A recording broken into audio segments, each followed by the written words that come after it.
আজকে তুষুকায় 4-5 দিন বন্ধ দেওয়ার পর আজকে তুষুকা খুলছে। মোটামুটি 200-র মতো কর্মী আপনার ছাঁটাই করা হয়েছে, যার কারণে একটা আশঙ্কা আছে গ্যাঞ্জাম হওয়ার। যার কারণে কিন্তু সেনাবাহিনী, পুলিশ তারা কিন্তু কড়া নিরাপত্তায় রেখেছে ফ্যাক্টরিটাকে। আপনার এবার যেভাবে ছাঁটাই করা হয়েছে, আসলে অনেক গ্রুপ থেকে পোস্ট পেয়েছি যে অনেকে বলতেছে যে এবারে কোনো আন্দোলনও হয়নি, কোনো আন্দোলনের সাথে জড়িতও ছিলাম না, তারপরও কেন আমাদেরকে ছাঁটাই করা হচ্ছে, মানে এই জিনিসটা তাদের জানতে চাওয়া আর কি। আপনার 300-র মতো শ্রমিক ছাঁটাই করেছে, যেখানে সবার একই বক্তব্য যে কোনো আন্দোলন করিনি, কোনো আন্দোলনে ছিলাম না, তারপরেও কেন আপনার ছাঁটাই করেছে।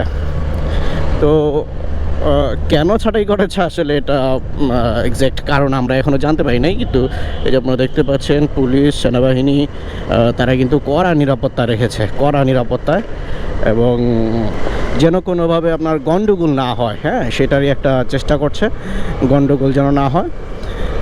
এবং যারা শ্রমিকরা আছেন আপনারাও আপনাদের দাবি দাবা অনেক বেশি যদি আপনারা ফ্যাক্টরির মালিকদের উপর চাপ তৈরি করেন, তাহলে তো আপনাদের চাকরি যেতেই পারে, কারণ তাদের একটা হিসাব করতে হয়। বাংলাদেশ থেকে গার্মেন্টস ফ্যাক্টরি নেওয়ার জন্য ইন্ডিয়ায় কিন্তু উৎপেতে আছে, আর আমাদের বাংলাদেশটা কিন্তু নির্ভরশীলই হচ্ছে গার্মেন্টস ফ্যাক্টরির উপর। গার্মেন্টস ফ্যাক্টরি যদি বন্ধ হয়ে যায়, আবার দেখবেন সেই 2000 সালে চলে আসবেন, হ্যাঁ গরুর গাড়ি, মহিষের গাড়ি, হ্যাঁ তারপর কাঁচা রাস্তা, সেই জমানা চলে আসবে। আসলে ভাই আমরা তো অর্থনৈতিকভাবে খুবই পিছিয়ে, অনেক পিছিয়ে। গার্মেন্টস ফ্যাক্টরি আছে বিধায় আমরা এখন মোটামুটি আপনার সচ্ছলতার সাথে চলতে পারতেছি। যখন এটা থাকবে না, তখন আপনারা চাইলে অটো নিয়ে বের হতে পারবেন না ভাই, কারণ যে অটোতে চড়বে তার তো সেই ভাড়াটা থাকতে হবে।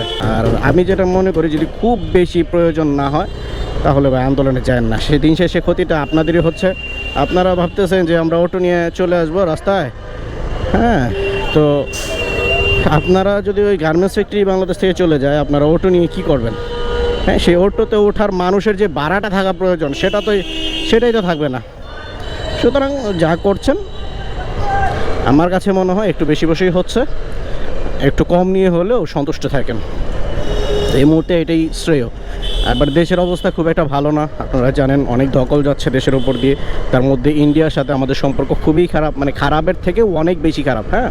সুতরাং সব মিলিয়ে আমাদের দেশটাকে একটা কোণঠাসা অবস্থায় রাখার জন্য সবাই পায়তারা করছে। এখন আপনারা যদি আমাদের বাংলাদেশের মানুষ হয়ে আপনারা যদি এরকম আবল তাবল কাজ করেন, তাহলে তো বাংলাদেশ থেকে আপনার গার্মেন্টস ফ্যাক্টরি উঠে যাবে।